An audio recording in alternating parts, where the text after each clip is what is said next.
Hello, എല്ലാവർക്കും നമസ്കാരം. തൊഴിലാളിക്കൊരു കൈത്താങ്ങി എന്ന വാട്സപ്പ് ഗ്രൂപ്പിൻ്റെ യൂട്യൂബ് ചാനലിലേക്ക് എല്ലാവരെയും സ്വാഗതം ചെയ്യുന്നു. ഇന്ന് വന്നിട്ടുള്ള വേക്കൻസികൾ ഏതൊക്കെയാണെന്ന് നോക്കാം. ആദ്യമായിട്ട് കാണുന്നവർ സബ്സ്ക്രൈബ് ചെയ്യുക, ലൈക്ക് ചെയ്യുക, ഷെയർ ചെയ്യുക, കമൻറ്റ് ചെയ്യുക. വേക്കൻസികൾ വളരെ കുറവാണ്. ആദ്യമായിട്ട് കാണാൻ ശ്രമിക്കുക. ആദ്യമായിട്ട് വിളിക്കുന്നവർക്ക് മാത്രമേ ജോബ് കിട്ടൂ, എല്ലാവർക്കും ജോബ് കിട്ടില്ല. അപ്പോൾ അതുകൊണ്ട് തീർച്ചയായിട്ടും സബ്സ്ക്രൈബ് ചെയ്യാനും ലൈക്ക് ചെയ്യാനും മറക്കണ്ട.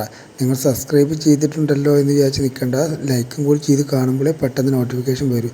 ഞാൻ ഏത് സമയത്താണ് വീഡിയോസ് വിടുന്നത് നിങ്ങൾക്കറിയില്ലല്ലോ. അപ്പോൾ ആ സമയത്ത് നിങ്ങൾക്ക് പെട്ടെന്ന് നോട്ടിഫിക്കേഷൻ വരണമെന്നുണ്ടെങ്കിൽ ലൈക്ക് ചെയ്ത് കാണുക കേട്ടോ. ഓക്കെ, അപ്പോൾ തുടർന്ന് കണ്ടോളൂ.